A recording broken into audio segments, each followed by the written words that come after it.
This is Jon Snow. You're listening to the Zak and Andy Show, Episode 3. If we do not come together, wildlings, giants, men of the Night's Watch, Uncle fucking Benjin, we will perish. Roll the fucking theme tune. Jon Snow out. Fuck it. Zak and Andy Show, the only place to go to hear a couple of guys giving shitty advice on the music industry.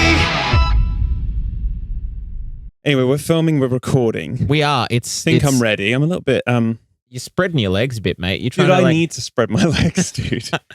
He just needs to spread his legs, ladies and gentlemen. This is a problem, yeah. No, I do, because I need to kind of position. And there's no room in this room.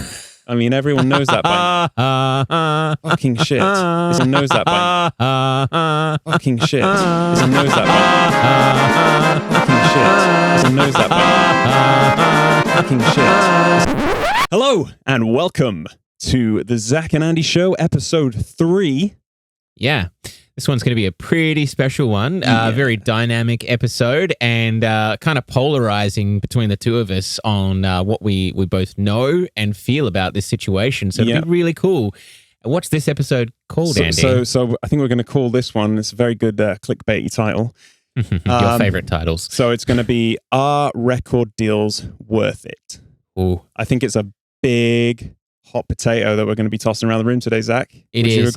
And it's also not very nice for you to say hot potato because I'm still quite hungry. We're starving, but you made a bunch of popcorn, which isn't very, I don't know, it doesn't really fill the gap, does it, popcorn? No, it doesn't fill the gap. A hot potato would fill the gap right now. I'm just going to say a quiet little to you about mentioning that because I'm so hungry now, Andy. And I've got corn kernels all over my mouth, like sticking between my teeth and everything. This is just terrible. It is. My mouth's really dry because it was like really salty popcorn. You know, that you'd actually made a point to me as well, dissing out about how we have salty popcorn here. Australian, this is way off topic already, so we have already failed, but the Australian popcorn mentality is salt the shit out of it. And in England, you have and I'm pretty sure in the States, you either have salted popcorn or sweet popcorn. So why over here do you just salt everything? Everything is salted. Salted and buttered. I can't even eat fries here because of the amount of salt you put on them. Hey, but you're supposed to put chicken salt on all of your fries. Chicken salt is another thing. I'm not even going to get into it. Anyway, our record deal's worth it. Let's crack on. This is going to be a winner. I can feel it already in my loins. You feel it in your plums? In my plums. That's what I love mean. it. You went into like a Yorkshire accent when you said plums. I can feel it in my plums. I've never even been to Yorkshire. Well, there's always... I'll be going next year. That'll be fun, hopefully. Are you actually? Oh, yeah, you are. Yeah. Right. Our record... before we start talking about the big hot question, our record deal's worth it, right? We probably should be a bit transparent about our situations between the two of us. Sure. So that we've got some perspective... to pass on to the people who are listening. Tell me, Zak, do you have a record deal? Are you tied to any kind of contract? Or are you a free agent running around doing what you please, raking in the cash? So there's a couple different questions that you really asked there. Mm-hmm. I mean, the short answer is I'm definitely 100% a free agent. I always have been a free agent, and I'm a pretty big advocate when it comes to record labels. Not necessarily a free agent when it comes to things like booking agents and managers and all of those kind of things, because I feel like they are part of the explanation involved in what happens with discussing the side of the independent perspective. But I don't have a record label. I've never had. I don't have a record label. I don't have a record contract. I've never had a record contract, and I don't know that I'm going to intend on getting one. And look how happy he looks, and young, and look how I'm older than him. And look at what it's done to me. Anyway, we'll get to that. But I will say that the independent side of it is extremely difficult, and earning money from the independent side of it is not something that is easy in any way, shape, or form. But that doesn't mean that you can't. Okay. So, all right. Then, whereas Andy, on the other hand... Oh, yeah. Well, I suppose I should say my situation is that I've had a record deal with my band, Mors Principium Est. Plug. I've had that record deal for about 8 years now, or at least I've been on the same label for around about 8 years. And so, yeah, we come from totally different sides of the fence in that respect. Although I'm about to delve into the independent solo artist thing when I bring out my solo album. Another plug.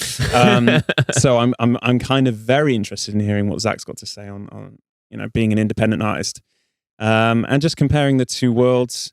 And ultimately, at the end of this podcast, hopefully we'll have a conclusion on whether it's really worth having a record deal.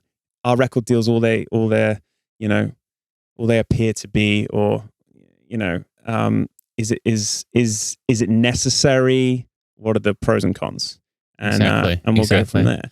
Because I mean, I think we'll start off straight off. When you're talking about record deals, I think a lot of people probably who are, I wouldn't say the majority of people, because I do think that artists these days are a little bit more educated when it comes to what's actually going on in the industry, or at least in perspective to the past. The reality is it's not the 80s, it's not the 90s, it's not even the 2000s anymore when it comes to the way that you should think about looking at what record labels truly provide. And I think it's becoming a little bit more transparent now.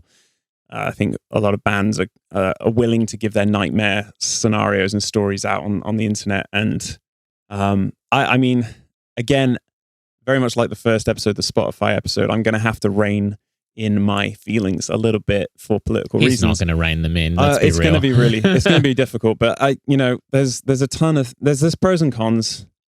But there's a lot of things you need to be very careful of if you're going to sign a record deal. And as Zak said, it's not all it's cracked up to be. You've really got to make a decision whether you want to basically relinquish your control over your product and let someone else kind of financially dictate the direction that's going, or even... Yeah, but I mean, I think the thing that to be noted is that it is all well and good to say that, but that doesn't necessarily mean that a record label doesn't provide a substantial amount of value and doesn't provide you with resources that you otherwise would not necessarily have no access to, but to get access to some of those resources. Honestly, well, I guess that probably delves us into maybe one of the topics that you wanted to lay into with this, which I'm guessing was something around our, what record labels are really doing these days for you. Yeah, and I think it's part of the problem. The big picture is that the record labels kind of run this close-knit network, and it's all who you know, and they know everybody, and they're controlling the market, basically. So they have all the contacts, they know what they're doing, everyone is listening, they know how to market things, they know how to get things to the right people. So if you're going to get a record, as long as the record label is, worth their salt, then they're going to be able to promote your album, which you may struggle with on your own. And they'll get you the interviews, they'll get you the magazines, they'll get you the distribution, they'll get that CD out to the right people, you'll get all the reviews and everything. But question is at what cost? But I just want to stop and just reel it back a little bit. All right, lead the way. I just want to say that, I don't know about for you, Zak, for myself as a kid, as a young teenager playing music and starting to write my own music and being in bands, from a very young age, the idea of having a label was like the gold standard of achievement. That was the big one, right?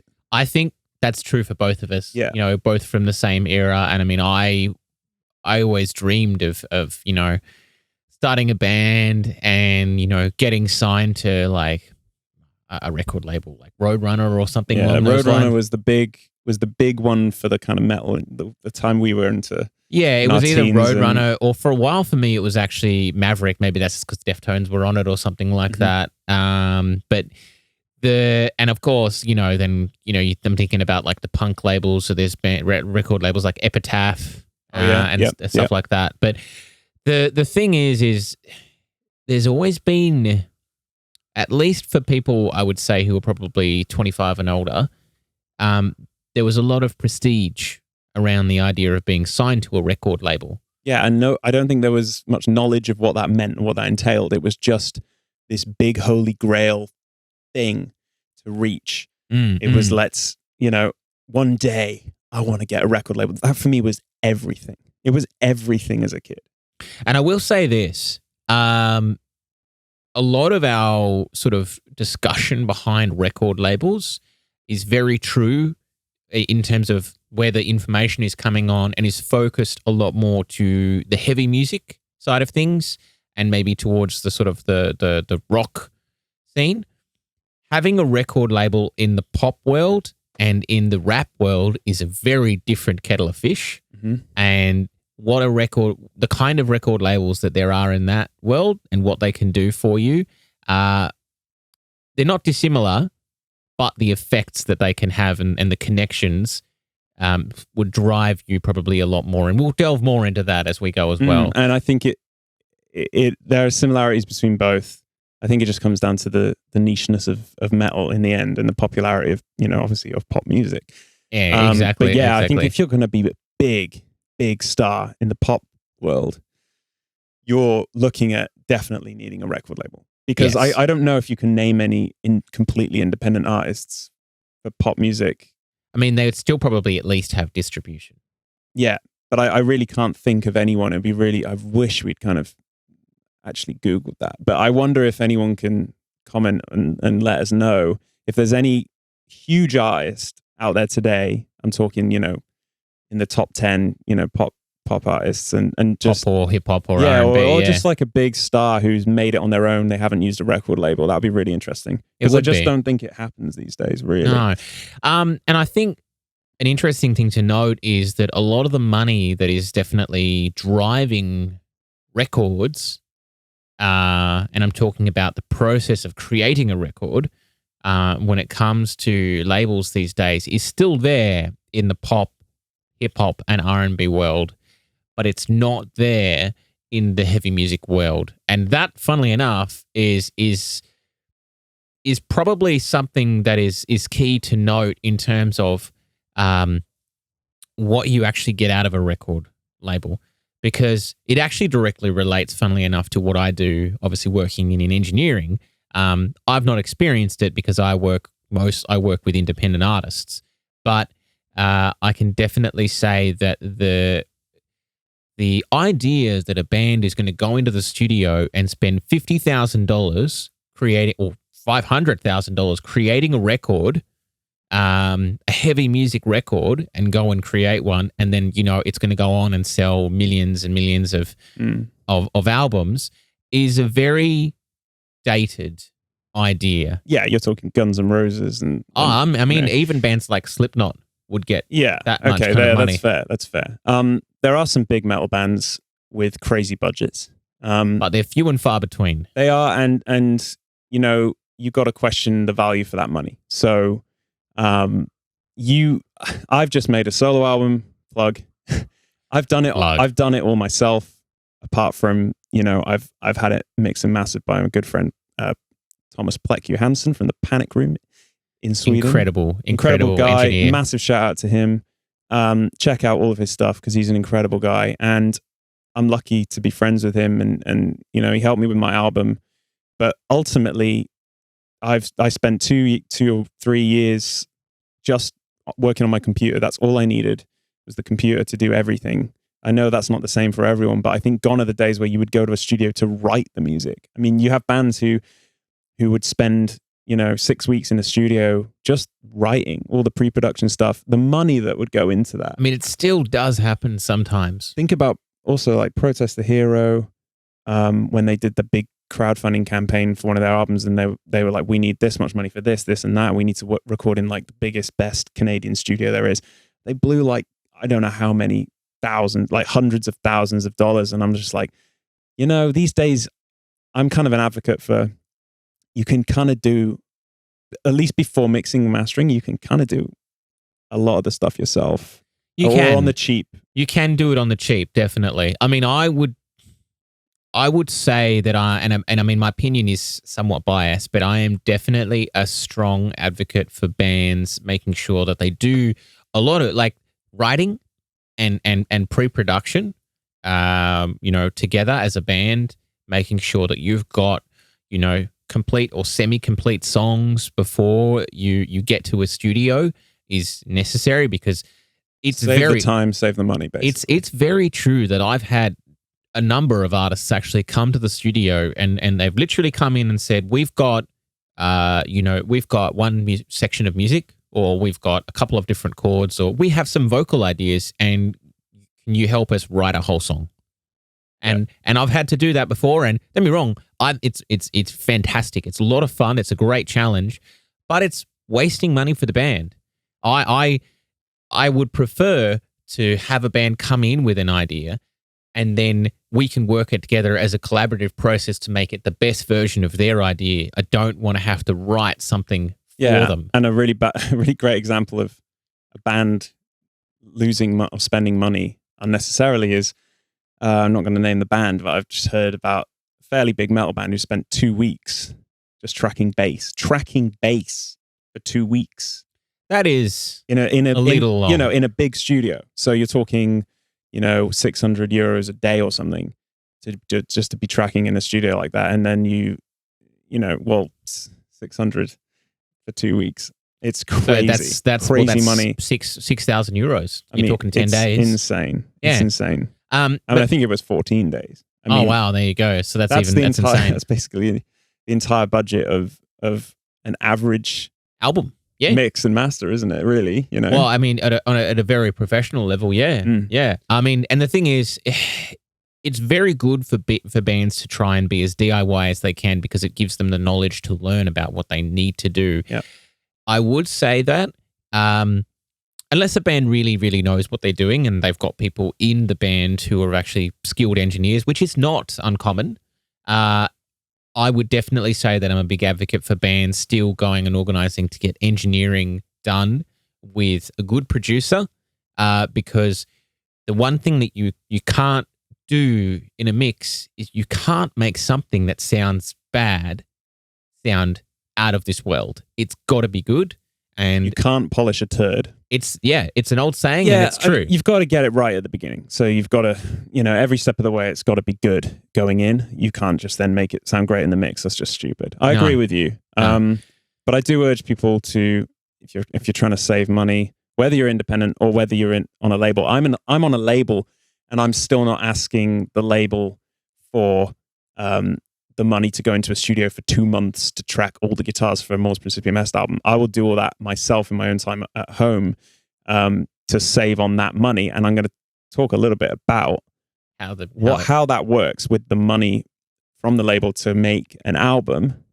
Do you have anything you want to say before I delve into the real deep, dark shit? Shit storm. Yeah, I mean, I think shitstorm. It's flying shit here. Yes. No, look, I think the main thing to take away from that is that budgets for around records from labels, there's still a thing, and there's definitely money there. Whether or not it's enough money is something that Andy will delve into.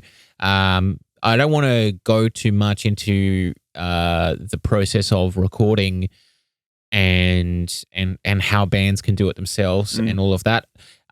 That's definitely something another podcast, isn't it? We will do a podcast on that, and we'll both be quite vocal about that, but I'm definitely going to give a lot of info on all of the best things that a band can do to prepare themselves and the best ways to save money and save time, because that's going to be really informative. It's going to be very informative, and I'm just going to make it fun. We might even try and see whether or not we could get another engineer or another producer in as well. We could bring in some interviews this game, bring in some other voices. I think we will. Lord knows people are sick of ours already, and it's only episode 3. But I will say this: the one point I want to make about Andy is that even though I'm advocating that some people go and record with a quality engineer and make sure that you have a good producer, etc., the exception to the rule is, of course, the classic example of when you're in a band and when somebody in the band is already a skilled engineer, which is this guy. So that's that's why I would say in Andy's situation, I'm an advocate for the way that he does things because it's the most effective way to get what you want, and it means that he can be the most creative. Yeah, it helps if you know how to do it yourself, and you're not spending an arm and a leg trying to just sitting in a studio going at such a slow pace. But anyway, we'll move on. We'll talk about that in another podcast.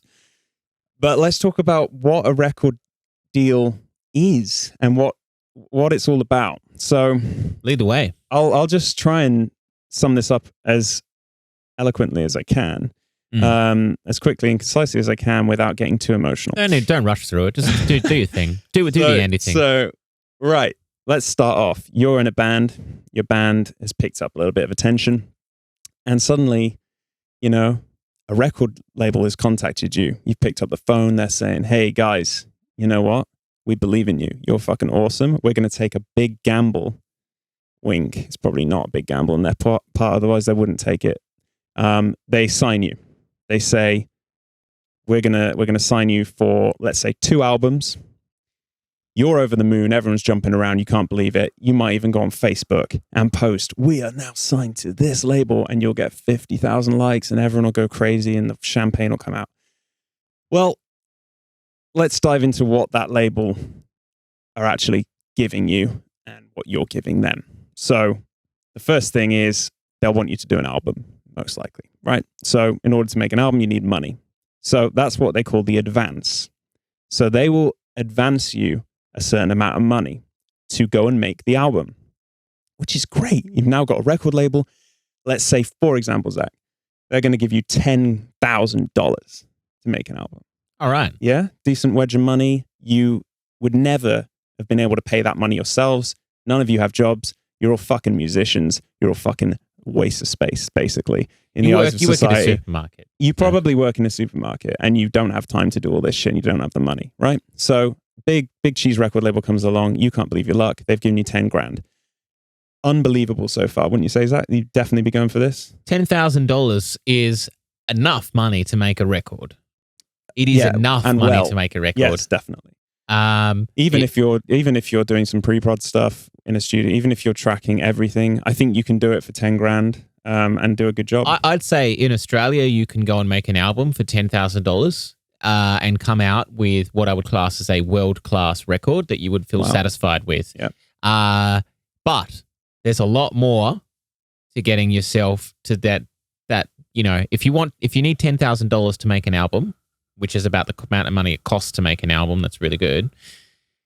But what else? Right. So, okay, you've got the money, and you've gone and made the album, and you've invoiced the record label for $10,000. Everyone's happy. The label go, great. We've got our album. Thank you very much. The $10,000 is gone because the mixing guy and mastering guy and all the people in the process have got their money. And you've got a record that you feel happy about. And you've got a record you love. Also, so far, we're happy with this deal. Now, when I said the term advance, the meaning is, the reason they call it an advance is because it's exactly that. They want that money back. That advance is just a loan. You owe $10,000 to the record label. That wasn't given to you. That was a loan. So you need to pay that back somehow. Now, the way that the label gets that money back is by recouping. Okay? Now, recouping, this is where the band gets fucked. Before you go into recouping, there's one thing that we haven't touched on. Go on. The record label's been made. The band has spent... The record has been made. The record has been made, right? Yeah. The record label has spent $10,000 on your record. Yes. But they haven't stopped spending money on your record in any way, shape, or form. Because the other thing to note is if you've got an album, right, and all the money is gone for the album, currently no one knows about the album. So then what's the next thing the record label will do? They will utilize their resources, all of their contacts, the companies that they utilize, and they'll start the marketing process for your album. Right. But what you've done, Zach, is you've interrupted my evil story of evil record labels smashing bands to pieces and making them broke. And you've come as like the angel on my shoulder to tell me all the great things about the label. Not necessarily. Okay. because what they are going to do is they're going to spend all of this money on the marketing, and depending on the kind of record label that they are, but it's common, they'll also say, well, we spent this money on your marketing, so you owe us this much extra money. That's what you call a really bad deal, though. That's a really common deal. Really? In this country, it's a really common deal. Okay, that's shocking. I'm gonna keep on with my train of thought on the. Okay. Where was I? So basically, we'll touch more on that. So you owe the record label $10,000 because they've made your album. They paid for you to make your album. Now that's the recouping thing. So they need to recoup the cost. Now, how do they do that? Well, you're probably thinking from album sales, and you would be right. But it's a bit more complicated than that. It's worse than that. So let's say you sell a bunch of albums and the royalties that would usually go to you go straight to paying off the loan. Okay. That's going to be a long time before you pay that 10 grand off just from album sales. But it's worse than that. Here's why. Because if you have a record deal, whatever your deal is, whether you get 10% of the royalties or 15%, let's work with the 10%, right? Let's say that your band gets 10% of all the royalties from sales and, all the rest of it, mechanical royalties. We're not going to go too much into the different types of royalties now, but you get 10%. When an album is sold for $10, you get $1. Okay? Now, what happens is you sell your first album. The record label takes 90% of that money. Straight away, goes in their pocket, right? That doesn't go towards paying that debt of 10 grand off. The only way that debt gets paid off is by your 10%.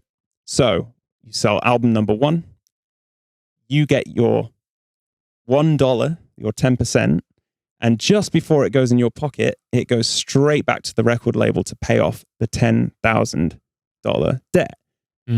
So, in essence, the band won't make any money from record sales until that loan is paid off. And what that means is the record label actually need to make $100,000 before you'll earn any money, because they're only taking your 10% as payment to pay off that debt. And $100,000 worth of album sales for a metal band. Come on, man. This is very hard to pull off. So you've got to sell 10,000 records at $10 a piece, right? Yes. In order to get that. So you've got to wait. A band has got to wait, for example, in this scenario, they've got to wait until they've sold 10,000 albums until the record label goes, well done, guys. It's time for you to start earning your 10% per album. And it's interesting because I will touch on this, and I don't know if this is your experience, but this is something that I've been advised by somebody. This is probably the only person that I won't mention on the podcast because I've been told that I'm not to discuss this particulars, but this person was a part of one of the largest heavy acts in this country, and that particular act was earning, for the record label that they are part of, was earning them more than $1 million a year. Yep. So when it comes to the nature of deals with labels, it's not just record sales and royalties where they take their money from. Bands generally are known to say that the only way that you earn money is on tour and selling merchandise. Mm-hmm. But what happens when the record label has, as part of their deal with you, the caveat is that they actually take a cut which could potentially be up to 40% of your merch sales. Absolute madness. But it's accurate with some record labels and some deals. I've heard it all. I've heard just the most insane deals. I think a lot of it comes down to the bands just going, yes, absolutely, we've made it. We've got we've got to the point where we wanted to get to our whole lives. We've got the record deal. Now we can be a bigger band than just playing in the local pubs and stuff. But what they don't realize is they're giving pretty much all of their money to a record label. And if you think about it, if you're tied into that deal, it could be 5 more years. And it could be 5 years wasted where you didn't make a penny from your music. Yeah, I mean, this particular artist that I was talking about, I know that the people in the band earned a substantial amount of money, but the ratio of what they were earning versus what they were giving the record label was 10 to 20 times less per person versus what the label was getting.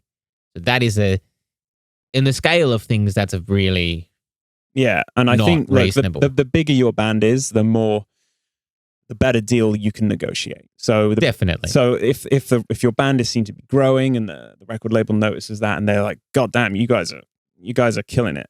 Then you can come to the table with a demand. You can go, come on, guys. We've sold X amount. We've got this many streams. We've got this going on. Look how it's grown. It's going to continue to grow.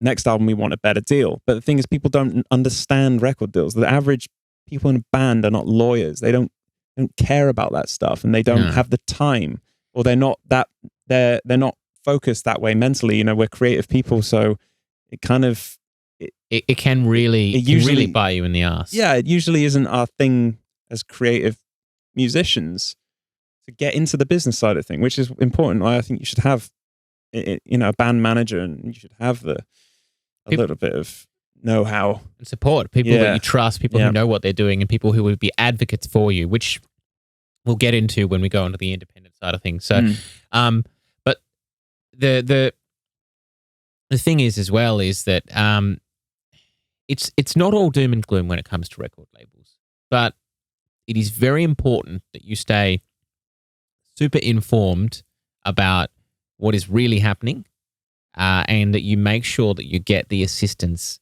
from people who know what they're talking about. And the first thing that you do when you get a contract is that you give it to a lawyer, a music lawyer as well, not just a regular lawyer, because a music lawyer will actually know what they're looking for. And they're not that hard to find. Just get on Google. I think honestly, I think it's probably worth doing.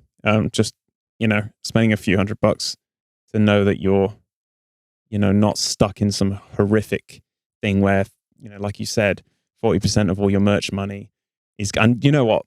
Merch profits are not that great, honestly. I think the most common consensus now is with bands is like, oh yeah, you make your money touring with merch and stuff. But really, when you break the numbers down, when you've bought the merch yourself, when the merch person takes their cut, when everyone's had their bit, and you're left with the profits, it's marginal. And how many t-shirts can you really shift in one night at a gig? Do you know what I mean? I think it's probably more true on the independent side, that bands make a lot of their money when it comes to merch. Yeah. Because I would say that the majority of the bands that I know who are successful independent bands, I would argue that they make more than 50% of their money from merchandise. Yeah.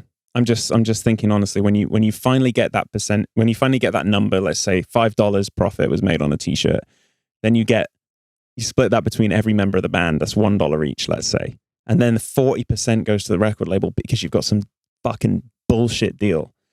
It doesn't make sense. It's set up for you to make no money. The whole system is set up that, yes, you'll get an album out. Yes, people will potentially hear it. It will get to the right people. If you're lucky, you'll get in the magazines. You'll get you get that stuff. But at the end of the day, you have worked your ass off, and a record label has taken all the money. And that's why it's important to make sure that you get the right kind of deal. And sometimes people might feel empowered to be able to do that, and sometimes they won't be. But at least, hopefully, if you're watching this, you'll think, oh well, if I'm in this position, maybe I should go and talk to some people. The other reality is that I would say it's not totally uncommon as well for people who get into this position to already have a support network of people who know what they're doing. who can be great to bounce ideas off, etc. when it comes to that kind of stuff. So now I know that you said that you were going through obviously what was going on with record labels and the recouping and all of that, and I think we've mostly touched on that. Is there anything else that you wanted to add in terms of the things that people really do need to know about when it comes to what a record label does for you before we delve into does that is maybe not necessarily so positive before we actually delve into what they actually do that is very positive? Is positive, yeah. Look, I just think everyone needs to be a bit more open-minded. I think this is more of a conclusion. I'm just going to touch on this. We'll come back to it. I think everyone needs to realize that record labels, they serve a purpose. We're going to go into that. But there's a huge downside, which you need to consider before you sign anything. Make sure you get the right deal. Consider not signing with anyone. Consider going alone, because look, with the internet and social media and everything, you can start your own businesses so easily today. It might not be easy to make them huge and successful, but look, I think things are changing. Honestly, I'm starting to look. I've looked into the last year and a half or two. I've been looking into doing my own solo album stuff, and fuck me, there's a ton of stuff that goes into it, and which I was naive about, and we'll touch on that, right? We definitely will go through that, yeah. But it's possible. There's pros and cons to both. I think, Zach, it's probably a fucking great idea to go to a commercial break, isn't it? Yeah, I think so too. Before we do, but when we do that, we'll when we come back, we'll talk about what record labels do for you these days. Do people? Yeah. Let's just hit the commercial and come back fresh. I probably need another cup of tea or something. I need some cup of tea, or I might make myself a coffee. Actually, really? Yeah. Let's get piped. All right, let's do it. Go. Yeah. There really is nothing like it. When I wake up to the morning and I look to the horizon and I see that sun in the sky, like the red eye of Zangief, and I look out across my property and me crops, there's nothing between me and them except for that bloke. Oi! What the fuck are you doing here? Sheila, get me fucking shotgun! Country Brew, bringing civilization to your farm. And we're back. And how was that commercial for you, Andy? Just informative as ever, Zach. Can I just, before we get into any more of this, my knee keeps gracing yours. It's rather unsettling, and I don't know how you feel about it. I'm fine. Yeah. Okay. I mean, we're friends. We're all friends here, right, Andy? So no, you shouldn't be silent on radio. Sorry. So no, seriously. There's not much room here, so it's a little bit uncomfortable at times. I'm really sorry. I'm really sorry, man. I've been holding myself in a weird position as well. That's probably not the best idea. My back. I know. I mean, knew that podcasting was so bad for your back. You old. Old, man. So we're back and we're talking about whether or not record labels are worth it. And I think it's no. I'm joking. There's lots of perks, and let's go through. How bitter is that tea?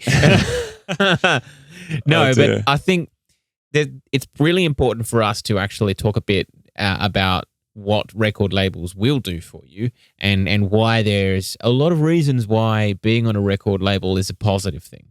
And to spearhead that, Andy G. Really? I thought you were going to take this one. Listen, there's loads of positives. And I've learned that now, as you know, from experience by doing your own independent stuff. You realize how many things actually go into this. You've got, let's say you've got to self-fund the album for a start. You've got to do all the marketing yourself. You've got to get it out there. You've got to pay for distribution. Physical CDs need to be paid for. You need to then get those, to the stores, in stores, and distributed. That's what I guess that's what all the distribution thing is about. Got to organize all of the press. Yeah, anything that's involving, a huge one. So sorry, go on. Anything involving, say, okay, so you want your record review to be on a whole bunch of different review sites. You want a couple of specific press things involving heavy music to do some interviews with the band as well. Magazines. Magazines is less of less of an important thing, but the magazine brand still has quite a large following, usually online these days. Yeah, lots of what do they call them? Webzines. Yeah, and I mean, now. there's also things like making sure that you've got the right people in social media who are actually there advocating for your record. A lot of that stuff is usually organized by the record label. Yeah, I mean, really, if you're on a record label, the upside is once you've written the music, you've got it recorded. Once you've had it recorded and it's ready to go, mixed and mastered, well, you've not paid for it for a start. So you didn't have to scrounge up 10 grand or 5 grand or however much it would cost you to do it, which is an upside, even though you owe that money back. So that's great. You've got the album ready. Someone's putting it out there. Someone's paying for the marketing. The other thing is they know what to do. They know who to give this to. And as I said before, I probably keep saying it, that this kind of inner circle, which the general independent, artist isn't privy to. They don't have these connections, and it's all about who you know. And the record label know exactly who to slam that CD down on their desk and just say, "Yo, listen to this." Or they just give them a Google Drive link. Yeah, there's that. Of course, this is a bit different these days. They just give them a MySpace link. What happens to that? MySpace died. Is it still up? No, it's gone. All the music's gone. It's official. Wow. Yeah. Just bringing it down here. Let's bring it back up again. What an emotional roller coaster this podcast has been. I know. Yeah. And we've already eaten all the popcorn. No, but I think the main thing... still eating bits of that popcorn. Yeah, it's a good time. The thing that to sort of soak in is that once your record is done with a record label, the record goes to the label, and it's not always true because a lot of artists are pushing themselves a lot more these days because they want to, stand out from the crowd. But a lot of the time, the record label will say, "Okay, hey, we're gonna put your label out to the market now, and you guys just need to go and book a tour." Yeah, sit back, relax, get a tour booked, and honestly, the record label just handles everything. Your album will come out in the stores, online. You'll have suddenly, hopefully, a ton of interviews, although I know that doesn't always pan out. Yeah, some that's people, true. Some bands we know, they don't get all those marketing things as much as they would like, at least. And then, it's all in their hands, and they're doing a little bit of promotion. A good record label will really push and help promote your album. A bad record label will not spend any time or money into doing that stuff. And I think it's one of the biggest complaints I think about record labels from bands that I know is that they're just. I'll talk to someone about their record label. I'll be like, "Oh yeah, you're with so and so. How's that working for you?" And they'll go, "They're just not pushing it enough. They're just not promote. We feel like we're a little fish in a big pond or whatever, and they're just not really pushing it." And I think although that's one of the things a record label will bring is good promotion, sometimes they. Maybe they don't give you as much promotion as you'd like. So, or maybe they might decide after they hear the record that they don't want to push it as much. Yeah, and that's a real thing that does happen. Yeah, I mean too. They've got a roster of different artists, and they have to make time and they have to make room in their schedule for everyone. So you could be at the bottom of the list. You could be just non-existent because they're like, okay, well, we'll just take the money from the sales and can't really be bothered to invest. So a lot of it's about investment, and it's all mathematical. It's all about the numbers. So it is. And I mean, I think it's a business. It is. I mean, they're a straight up business. And I mean, it's the music business, which means it's ruthless, it's cutthroat, and it's full of creative people. So creative people getting fucked in the ass. Dare I say it? Anyway, so I'm not bitter at all. No. So I think it's probably a really good point for us to touch on the other side, the flip side, which is, of course, the independent side.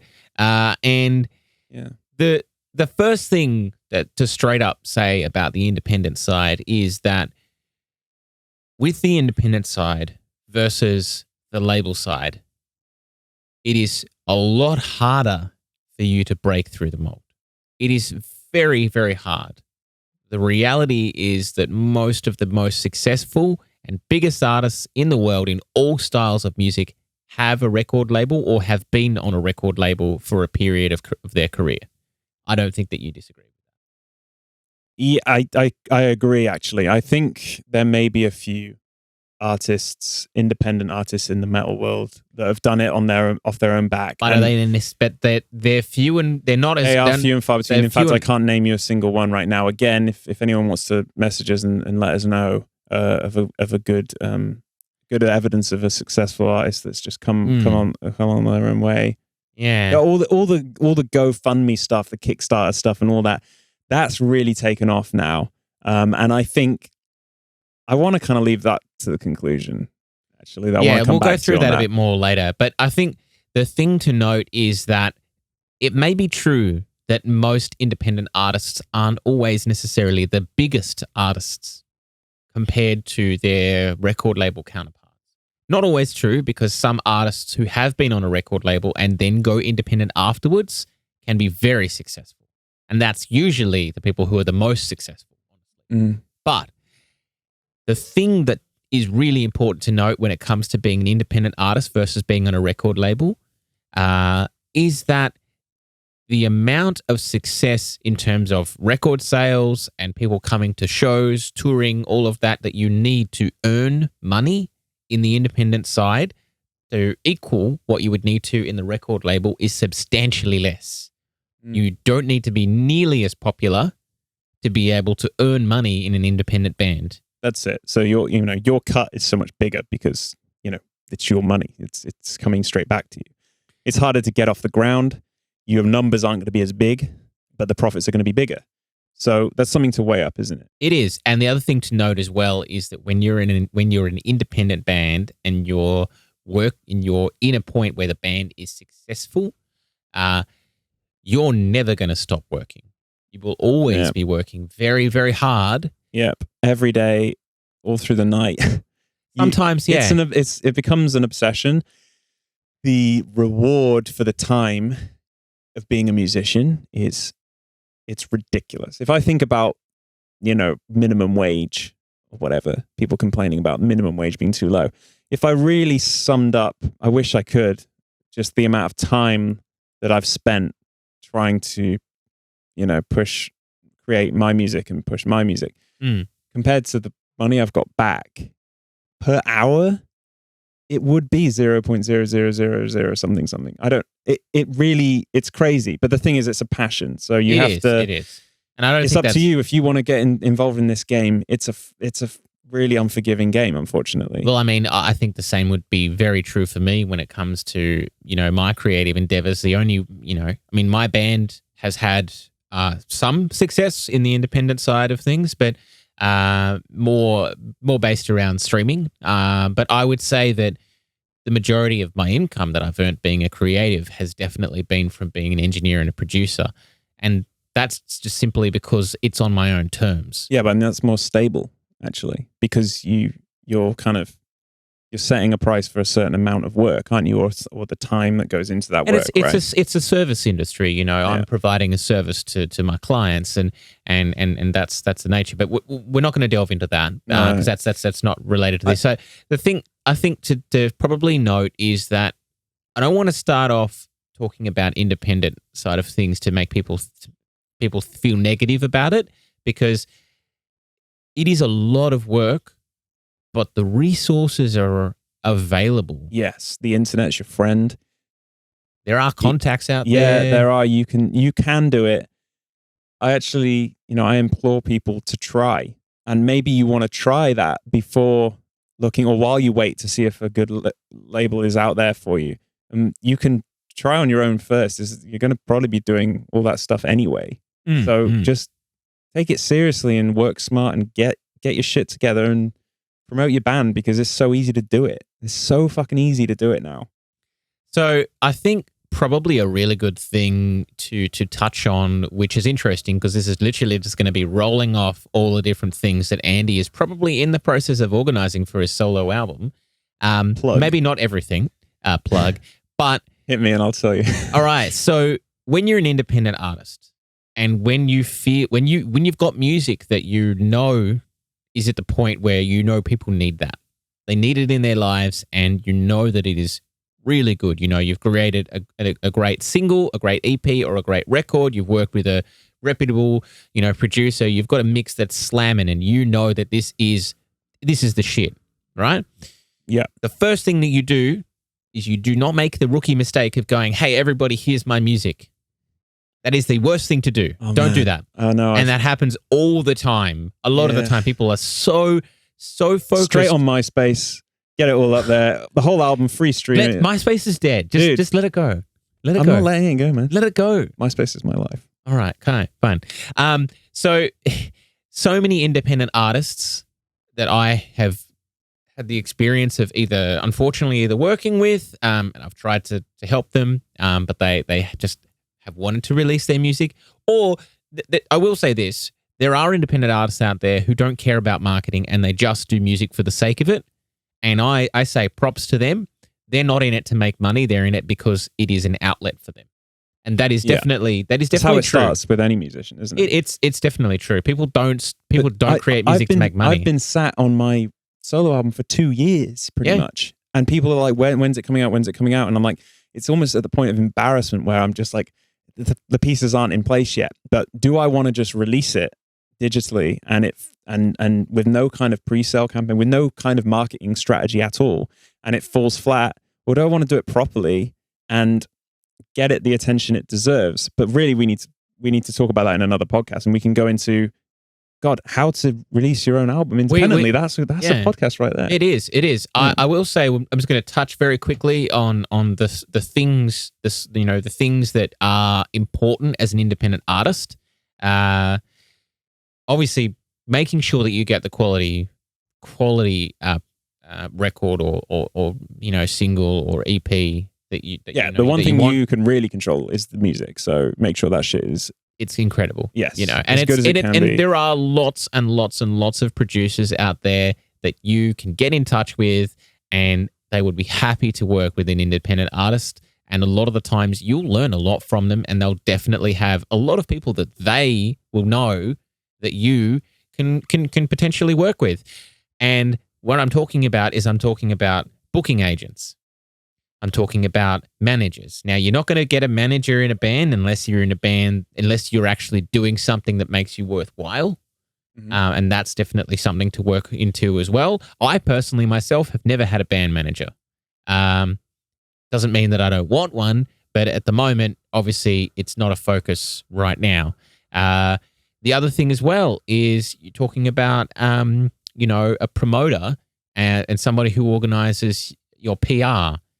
PR, like public relations, there's a lot involved in that, and that doesn't necessarily mean the same thing as somebody who is a social media manager for you, because those are real things. There are real things there are people who take care of all of your social media for you, and you can pay them to do that. Yeah, I know, right? I mean, I'm sure there are record deals where you'll get that stuff. You'll get that support.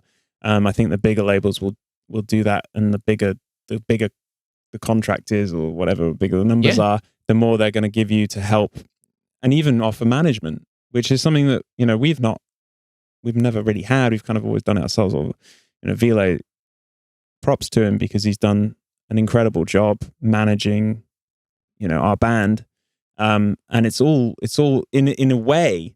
The way we work is a hybrid of independent and with a label, because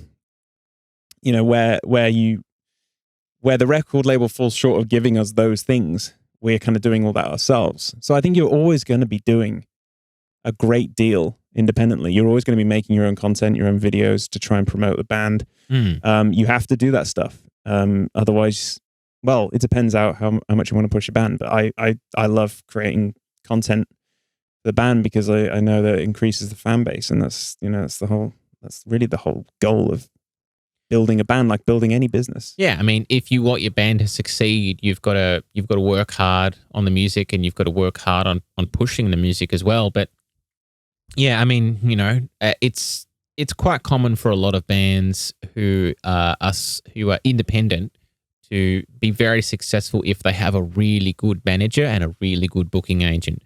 And that's usually it's hard for a band to get into that position without doing a lot of work. And that might be, a little later on in your career. It might not necessarily be at the start. And the other thing is that you could actually take a gamble and do a 2-album deal, for example, with a record label, or even just a one. I don't know. I think they usually like to push for 2.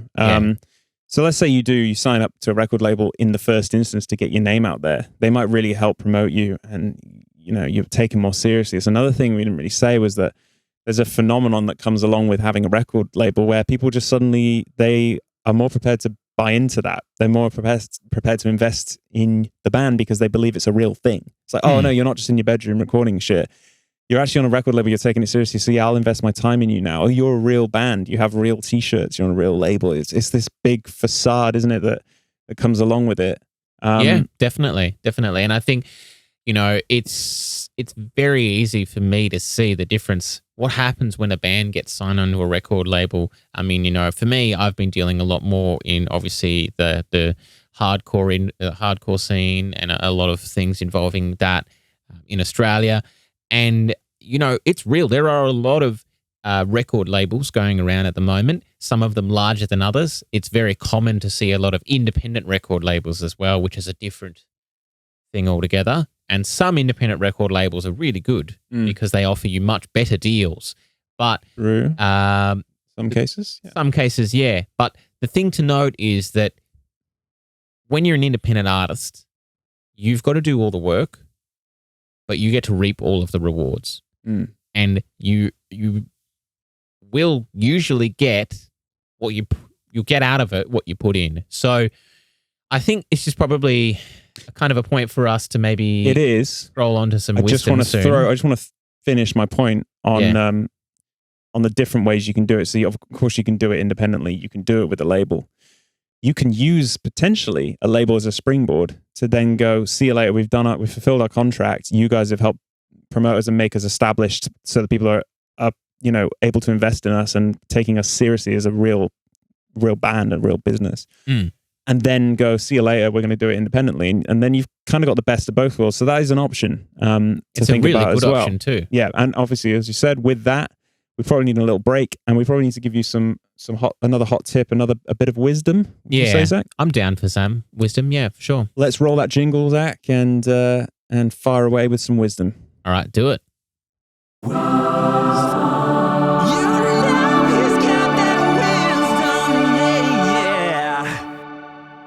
Hey guys, so just a little tip for you. If you notice some grime on the strings there on your guitar or some rust perhaps, just throw that guitar straight in the trash. That's what you're going to want to do because new guitars come with fresh strings already attached. So, cut the middleman out.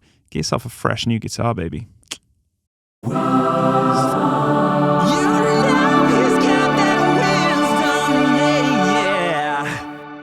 All right, we are back with a bit more on the topic of are record deals worth it? Episode 3 of the Zak and Andy Show. Welcome, Zak. How are you feeling? How's it going so far? I'm pretty good. I'm not gonna lie. I'm enjoying this tea. I need to upgrade to some coffee. That's right. I said upgrade over tea to coffee. It's not an upgrade.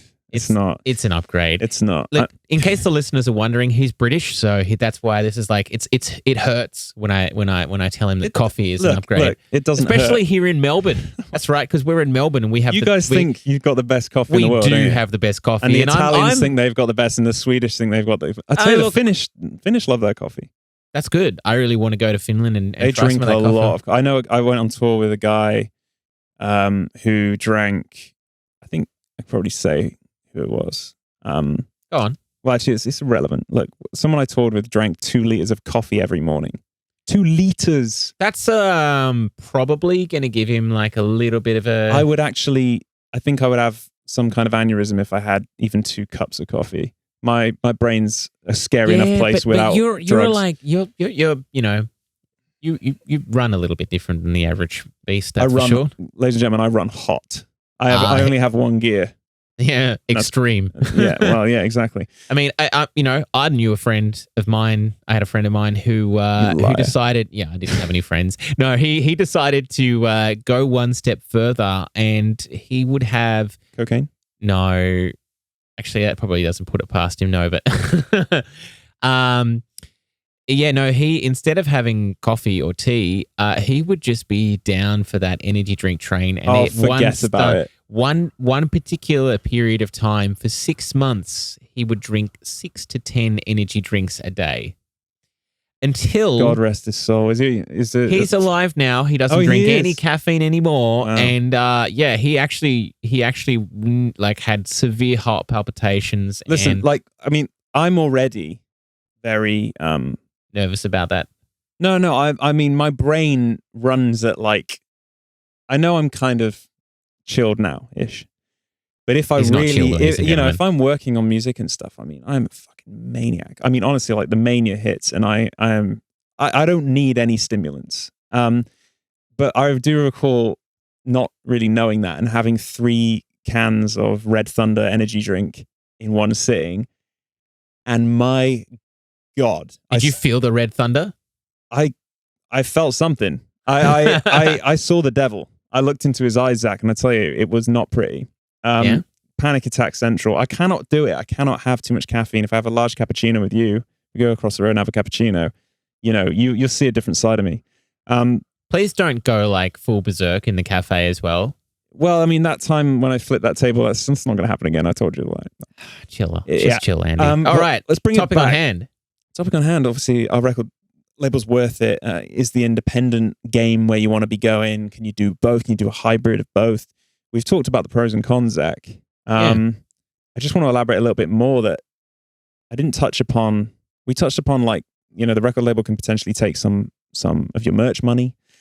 They've got this advance payment where they effectively loan you money to get an album made, but that can also include money for music videos. So, you may get comments on your music video saying, well, this music video sucks. You guys have, a really shitty video with nothing going on. And look, the reason might be that you could only get, $1,000 from your record label to fund that. But the problem is, even though the record label has funded that music video, and you know how important music videos are, really crucial. Music videos, look, it's quite common for a band to spend as much money on 2 music videos, or maybe even one, that they spend on the whole record. You got to get a good music video. And let's say that there's bands out there where they'll only get, say, $1,000 to do a music video from the label. But that's still an advance payment.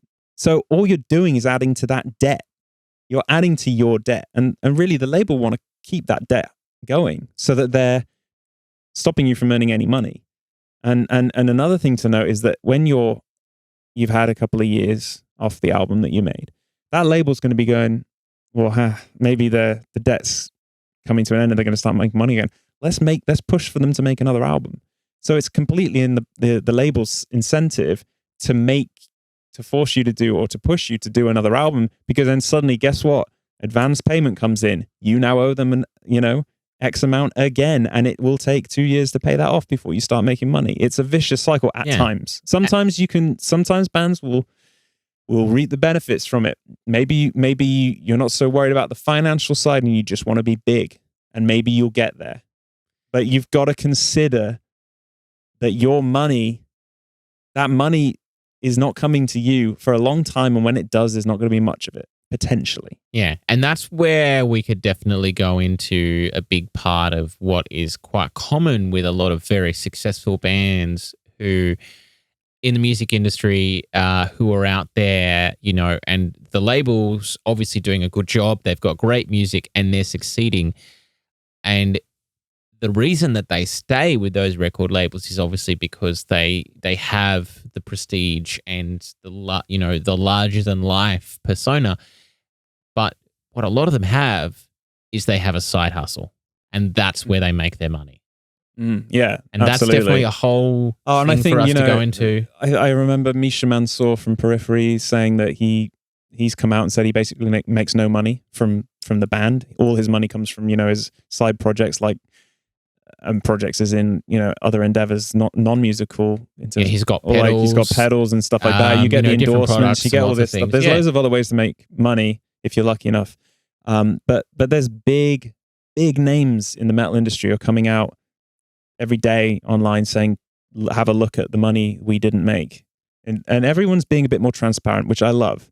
And But I wish I could be more, but you know, it's not always true that a lot of people who are large in the heavy music industry are not earning money from their record labels.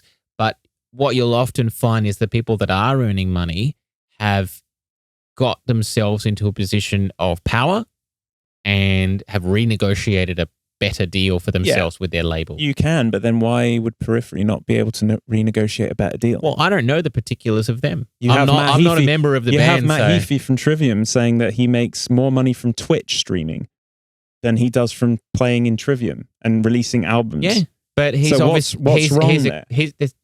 What's wrong is that obviously the model is not working. The model is not fucking prehistoric. Yeah, Zach. It's a fucking ancient model which doesn't necessarily work anymore. And I really think, and now I haven't even had caffeine, but now you're gonna now I can't. I'm sorry, I cannot let this slide. The model for the modern musician in 2019 going to a record label and signing all that shit away.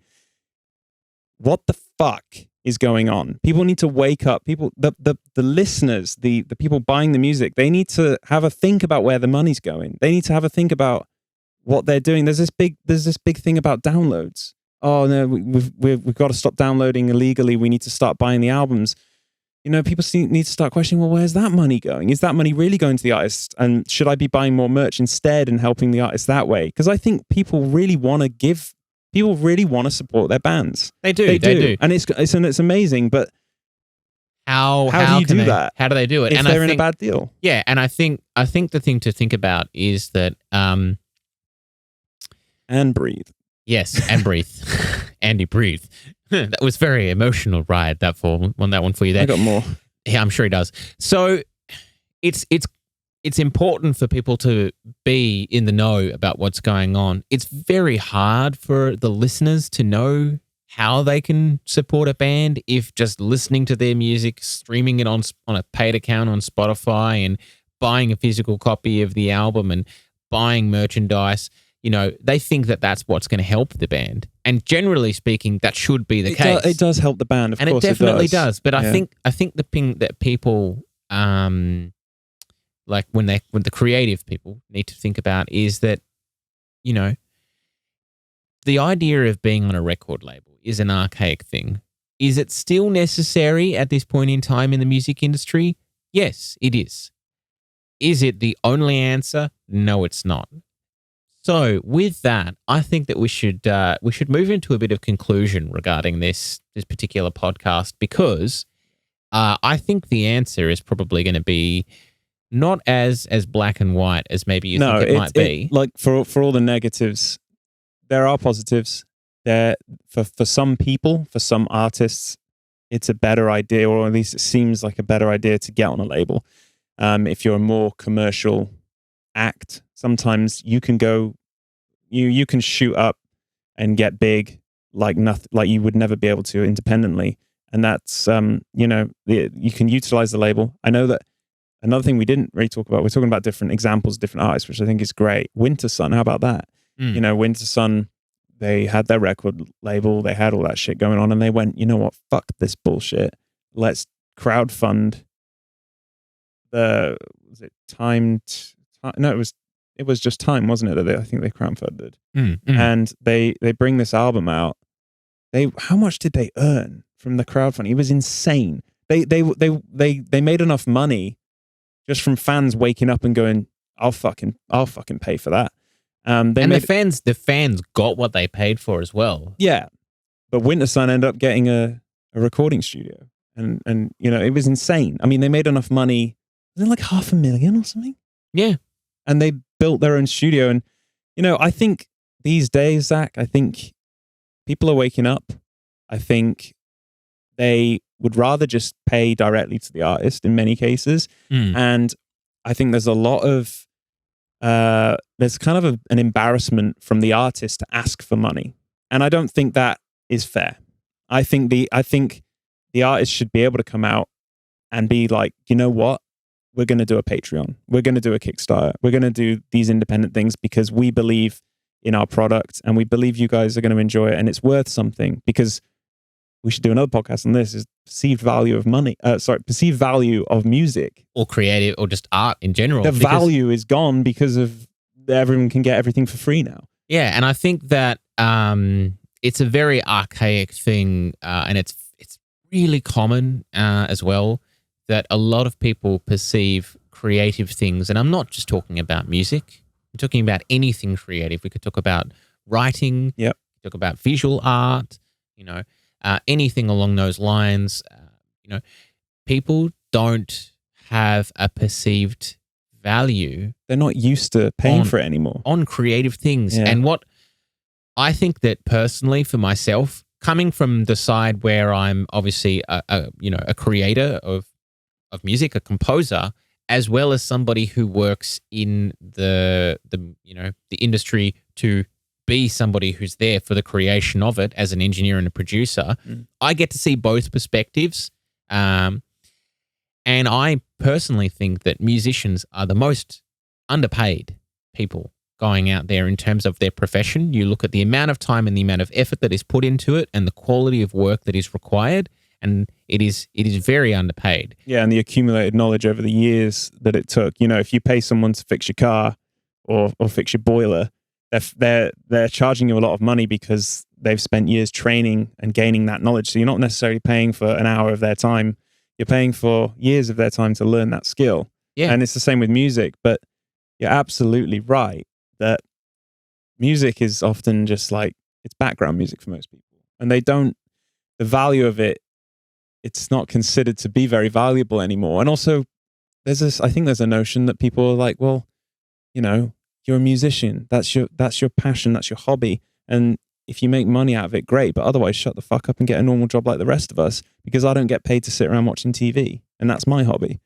But so I think there's a kind of a thing that it's not worth anything. But you look at it this way, right? So listening to music, it's a thing that everybody in the world does. And we all love music, whether or not you love certain styles or whether or not you only love one thing. And people like music in all different shapes and forms. Now, if you go and you want to listen to music, you'll find what you want. So it's not a matter of whether or not a matter of us saying that, we think that we personally should be paid more for what we're doing when it comes to music that we're both creating. It's more saying that people will listen to what they want to listen to. They'll find that music and listen to it. Now, in terms of whether or not they should pay to listen to that music, it depends upon the circumstances. But should there at least be value given to the artist for that music? Yes. And, if you want to go and watch something on TV or a movie or all of those things, at some point in time, the people who've created that have been paid. When it comes to music, that's not nearly as true. And it is definitely, it's not always true that people who make movies and TVs and shows and all of that get paid, but the chances are it's more accurate. So why should musicians be treated any different from actors? Yeah, I think to conclude, you've got to make your own mind up with this stuff. Given a whole bunch of information on indie versus label. And the whole creative side as well. Yeah, and I think we've shed light on, without going too deep, we've shed a lot of light on what a record label entails. And hopefully, there's a lot of people watching this or listening to this podcast that are going to be like, holy shit, I didn't realize that. And suddenly it'll start to change people's perception of what really goes on. And I just think, honestly, going forward, I think things are going to start to change. It's very interesting time, isn't it, with the music industry? The Spotify's happening and more independent artists are coming out. It's always changing. It's very interesting. Or independent artists are getting picked up very quickly by much larger record labels who are generally offering them a position where they could not achieve on their own, and it becomes value to them to go to those kind of labels. So I think a really quick conclusion, I think that we should both just give an answer on whether or not we think record labels are worth it. My answer is a two-pronged thing. I think record labels are worth it if you go down the route of getting yourself, being in the know and actually getting yourself having as much control over the contract that you can and making sure that you don't sign something that's going to put you into the bin. And then making sure that the label is going to market you properly. And then when you have gotten yourself to the position where you are a larger persona, going down the independent route with the contacts that you've made whilst you've been on the record label, and then going as an independent artist from there. That is my answer. So it's actually both. Yeah, really. And I mean, any kind of good conclusion, usually kind of, you have to have a pro and con for both. I'm going to say, yeah, there's a reason record labels exist. There's a lot they can do for you. You've just got to be wise about what you sign. Be wise about what you sign. Ask for help. Really read the fucking contract. Don't sign your life away, and have a good think about what that label can do for you. Ask them what they can really be doing for your band that you can't already do yourself.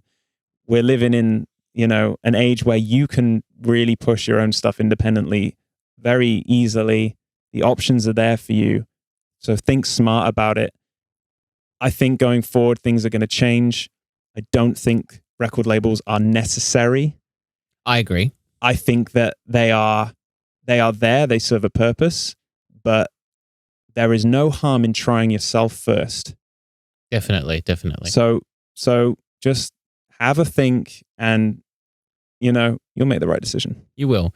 So with that, we're going to wrap up the topic of this one, this particular episode. It's been a little bit of a longer one, but I think that there's been a lot of information, Andy, and I feel like people will either enjoy it or they'll think we're a crock of shit. So it's going to be one of the two. I'm sure that they already think that about us.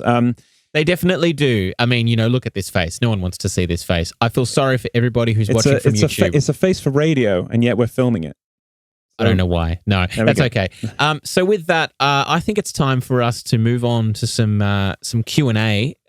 So what do you think about that, Andy? Should we roll that Let's jingle? roll the jingle. And just another quick reminder, guys. First of all, thanks for listening. Appreciate all your support. But if you want us to answer any questions that you have for us on Q&A, it can be about music. It can be about anything. It could be about, what we're about to go and eat. We don't know. I'm pretty hungry. I'm fucking starving.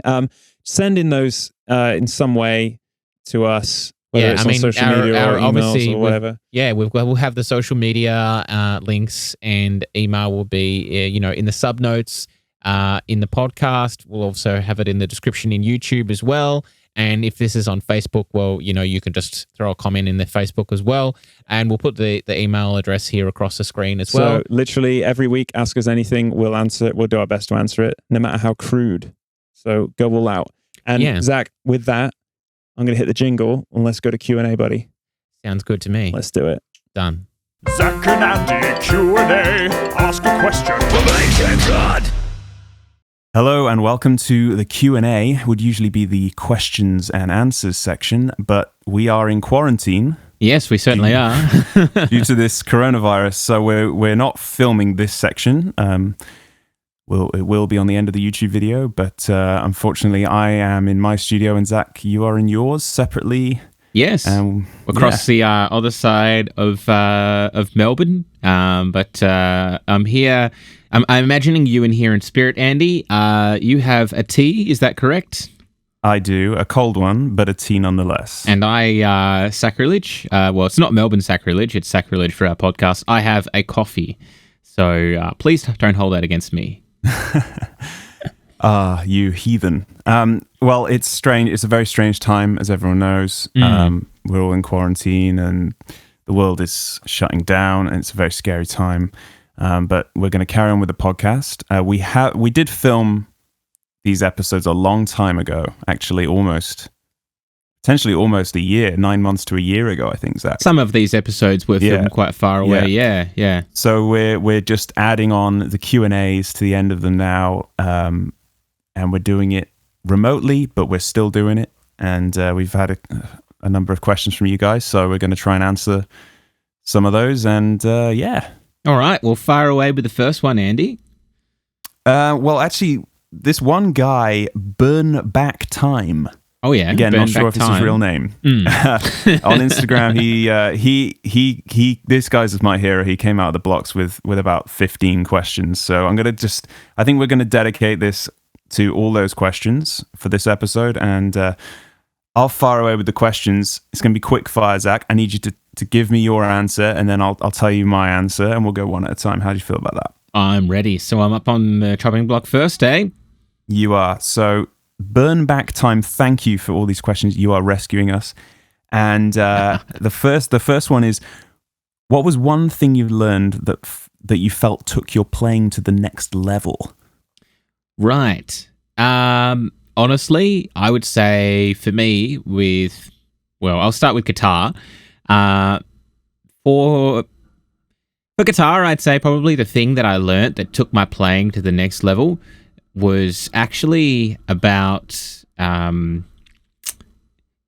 fretting the guitar properly when you were trying to get like really powerful rhythmic stuff going. Because to give you some perspective, I'm much more of a rhythm guitarist than a lead guitarist. That's my main focus. And yeah, I'd say probably, especially in recording sessions, the biggest thing I notice is people spend all of this time trying to focus on their right hand, trying to get all this power and everything, angling the pick to get that really good pick attack.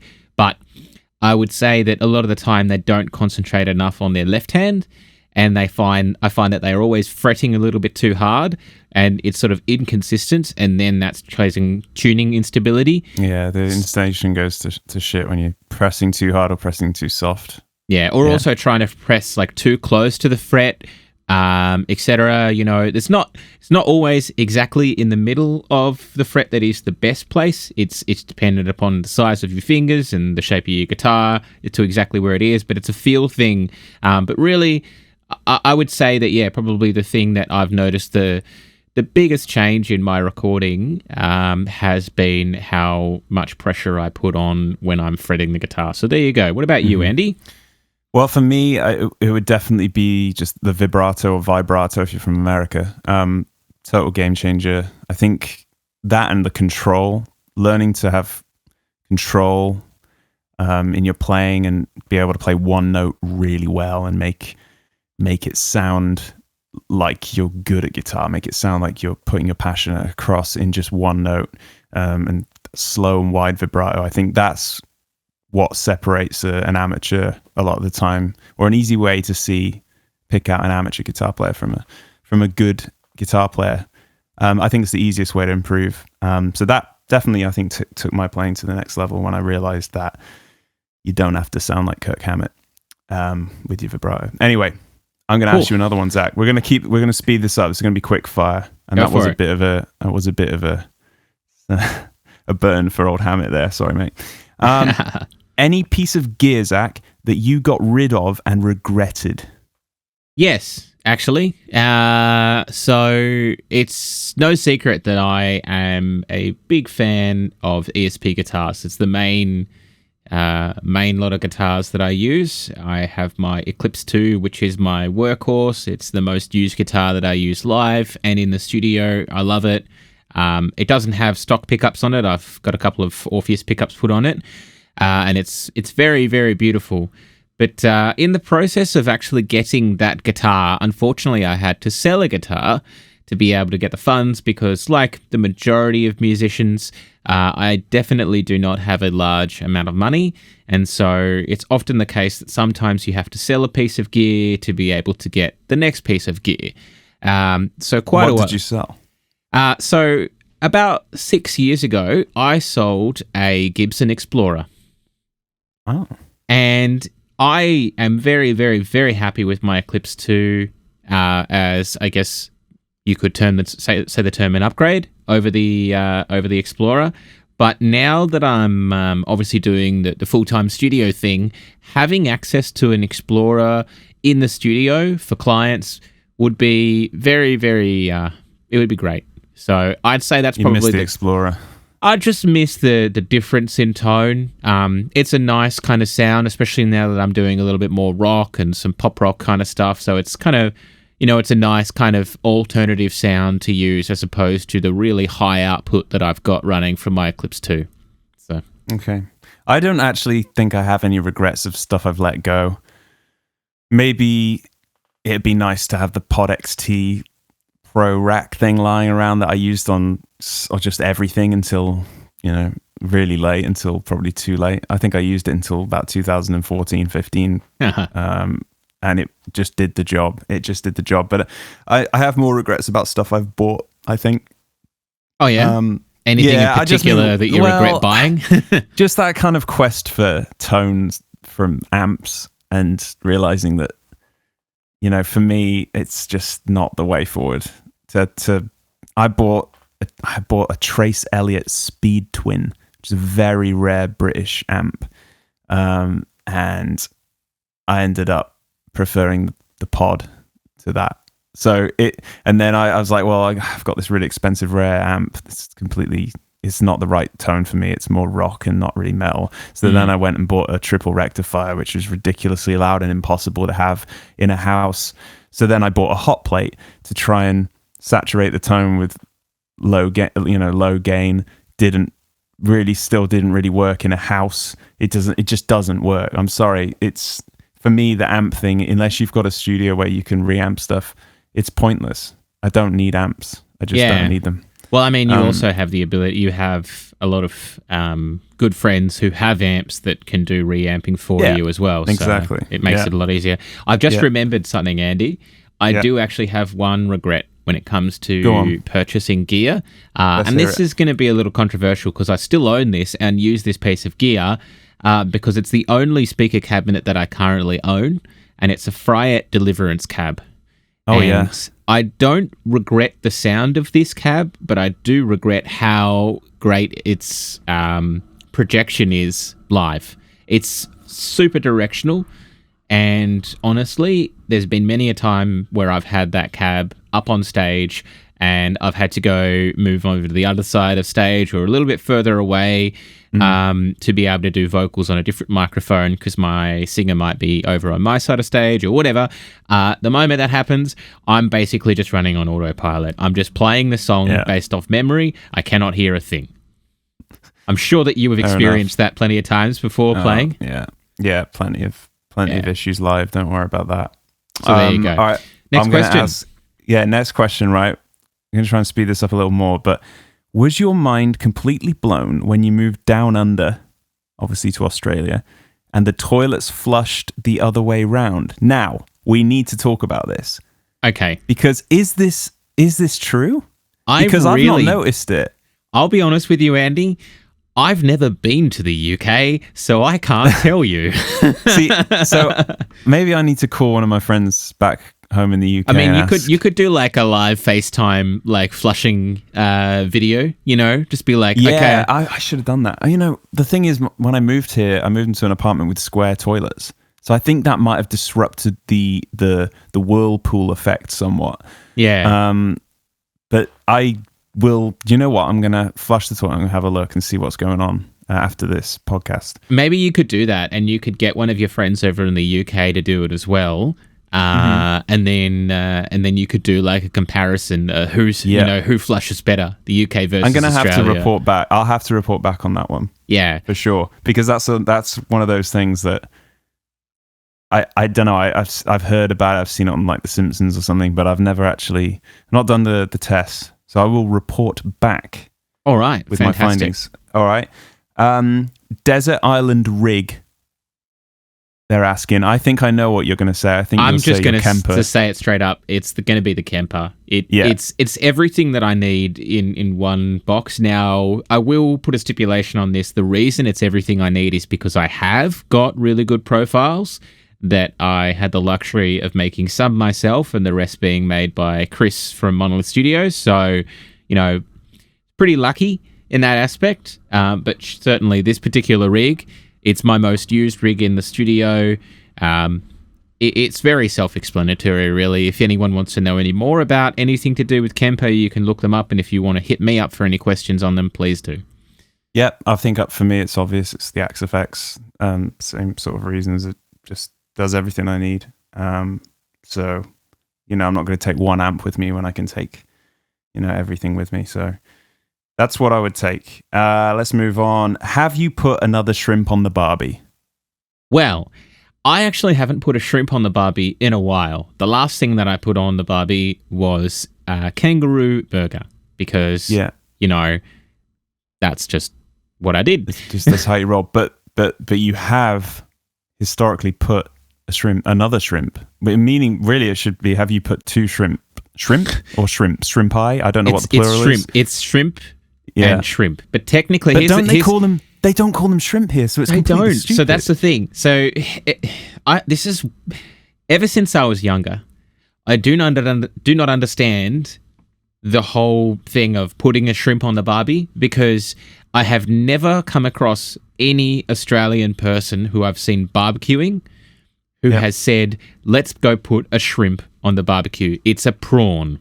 It's a prawn, not a shrimp. Yeah, that's the thing. It's a prawn. There are lies out there. Don't believe what you hear. Foster's, you can't find it here. It says on the can, it says made in Melbourne. I've never seen a can of Foster's here. Everywhere in the world, they're like, oh, Foster's, that's what you drink in Australia. No, it's not. You don't find it. I've seen a tap in a Melbourne pub, but it said Melbourne International Pub. So my thoughts were, oh, this is branded to people who have come from overseas. Yeah, it's giving nonsense. them the Australian experience of Foster's. My microphone just tumbled. And I think we're okay, but that was a close one. It was. Well, I mean, that's what happens when you think about having Foster's in Australia. It's like, no, we must rebel. Microphone falls over. The lie must stand.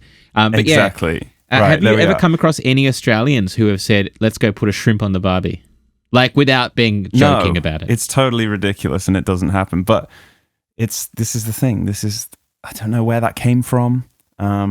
I was amazed when I got here. There's so many things when I got to Australia I realized were just nonsensical. Total bollocks. Yep. That basically. Yeah, well put. Yeah. All right.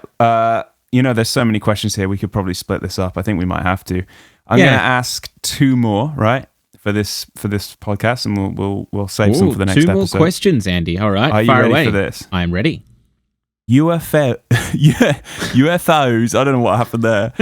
UFOs. Yep. And aliens. Zach, do you believe? You know what?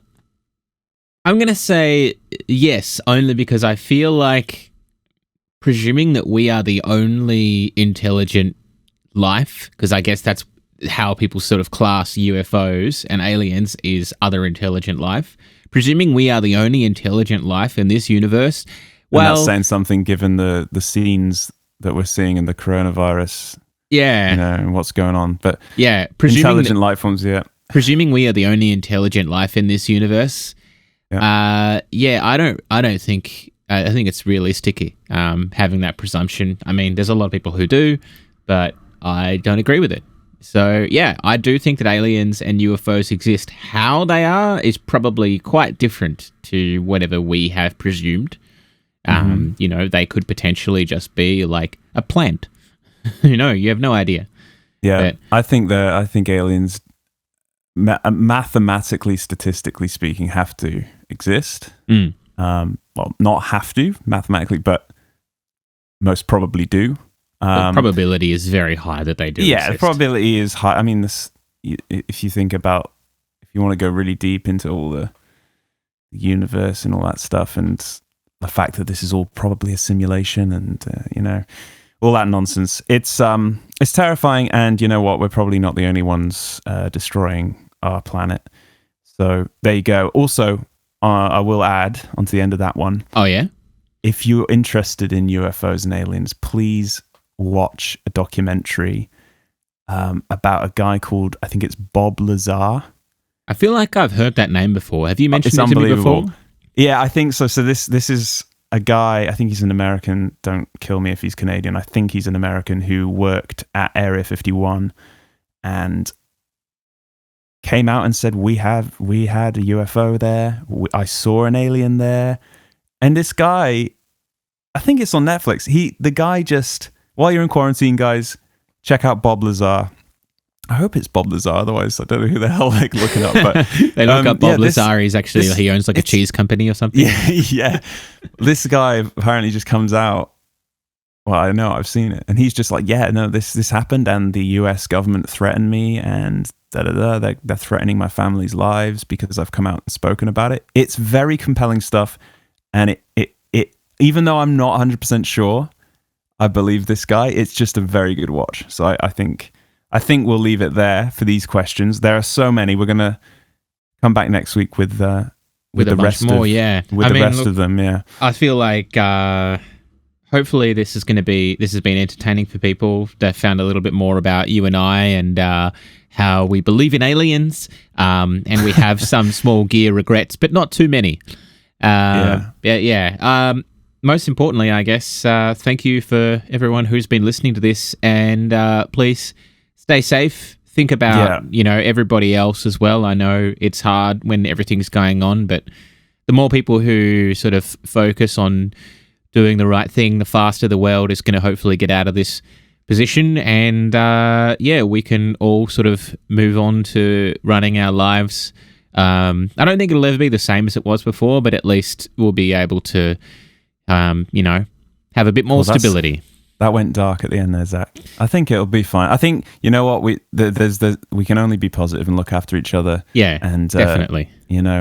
And I hope everyone, looks after their loved ones, and just try and stay as sane and positive as you can during this crazy time. And we will keep supplying this bullshit content for you to listen to while you're bored. Definitely. Absolute quality from Andy Gillion. Absolute bullshit from Zach Knight. That is what you're getting when you listen to this show. That's exactly right. But we really, truly appreciate it, guys. And if you have any slander to say about Zach or anything cool to ask Andy, please just hit us up either, on Facebook or on Instagram, or even chuck a comment in Andy's YouTube channel.